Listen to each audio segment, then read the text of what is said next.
So I'm back in the hide, probably my last flight for a bit. Tides are falling away. I'm not sure it's going to be a big enough tide today, to be honest.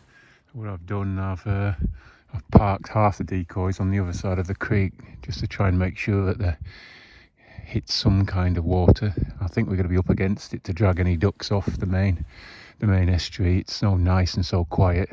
Been a frosty night and a bit of snow on the tops. Yeah, I think it's going to be a struggle. So I've placed half the decoys spread further away, just so it's essentially nearer the ducks. They're probably about 40-45 yards away, so it could be a long testing shot if anything drops into those, although with the tide they'll come a bit nearer. And the rest of the decoys spread just in this marshy grass, which hopefully will fill up with water. And I'm going to put a couple of flickers on the back of a couple of mallard decoys, see if it works, see if they stay upright. So yeah, what a beautiful day, and it's a Monday and I'm not at work. Can't beat that with a stick.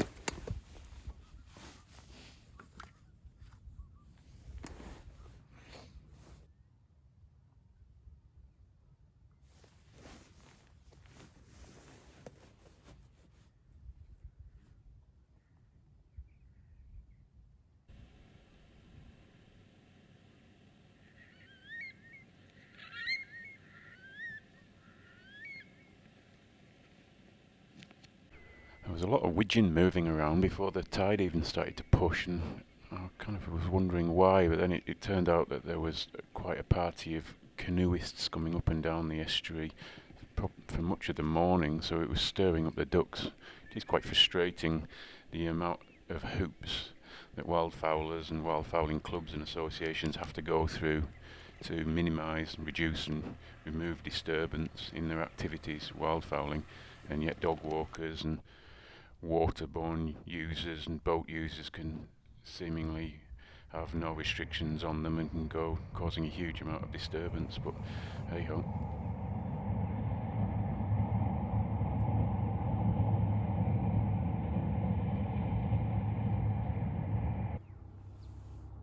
Several times I thought some of the groups of widgeon were going to come over and come into the creek, but I just feel there wasn't enough water around. They like a lot of water in this bit of marsh before, or bad weather and gloomy conditions before they feel secure enough, otherwise they just stick to the main estuary.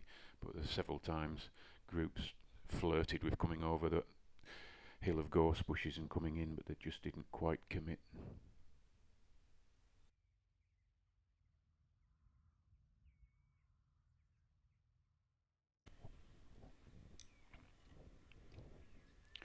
More widgeon getting stirred up by the canoeists.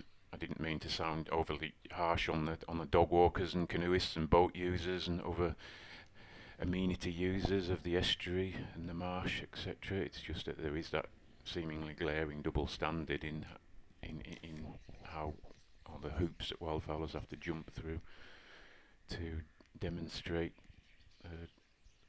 reduced disturbance. I think wildfowl are far more resistant than the models would have you believe.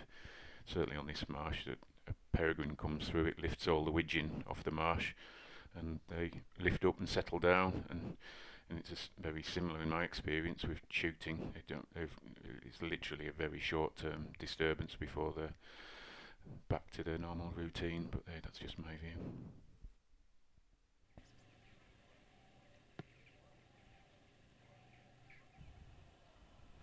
Put a couple of the flickers on posts, as well as the two on the back of the mallard decoys. Not know how useful they are, but the flash is visible from a fair distance away, so who knows, it might pull a duck in. After a fair bit of waiting, I thought it was going to be a complete dud of a day, but eventually a few teal started coming up the creek.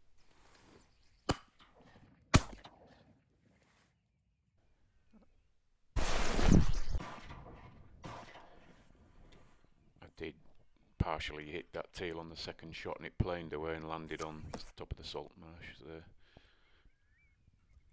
I'm always on high alert after letting off a shot because it can stir up the ducks that are sitting locally, and often you get they don't know where the shots come from, so it can spook a few and they can come up the creek. So it's worth keeping an extra eye out after you've let off a shot.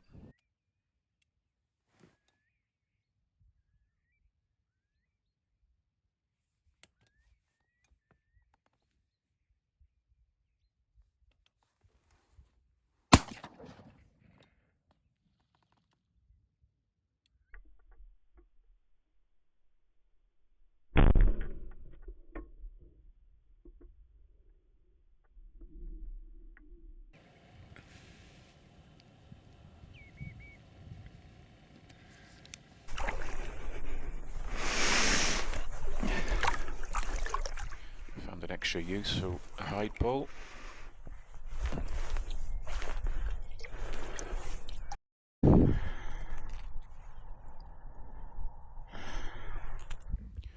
Was a lovely quiet day where you could literally hear a pin drop half a mile away, so it's an example of why I'd like to develop subsonic loads and a subsonic setup that's functional for days like this.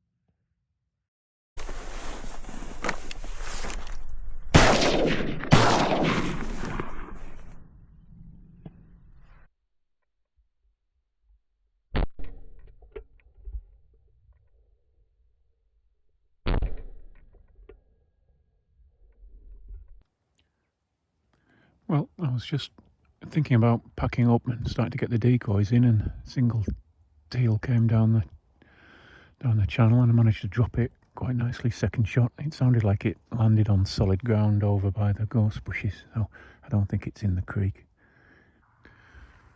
Well, time to pack up. I think that first teal's gone belly up out on that bit of salt marsh, so I can see it. It should be easy to find.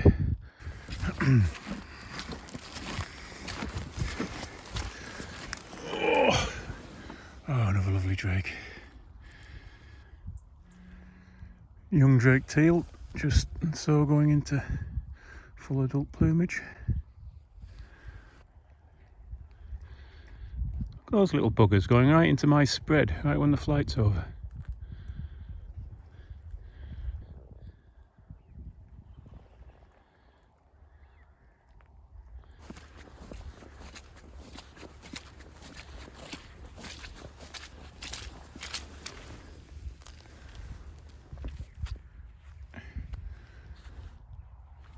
One and a half brace of green wings, not a bad little result in the end for such a quiet, nice day, but we'll take that. Well, thanks again to the teal gods for saving the day. When the widgeon and mallard acted like yellow cowards and wouldn't come up the creeks, the teal took the bull by the horns and gave us a little bit of sport, and we've got a lovely meal out of it. So 3 fat juicy teal, can't argue with that, especially on such a nice quiet sunny day when really it was couldn't expect too much. So anyway, thanks for watching, hope you enjoyed it, and I'll see you on another tide somewhere.